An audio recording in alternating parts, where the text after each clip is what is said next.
Meia hora depois, estamos aqui nessa aula.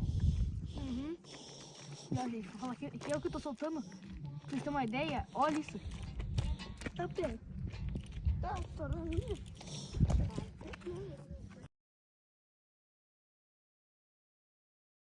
Vai entrar na água? Não, filho. Por quê? Vai pesar, bichona? Não dá tempo. Não dá tempo. Se quiser trazer a balança, né? Espera aí. Tá aqui. Ah, ele quer ver. Segura aí pra ele ver. Tamanho da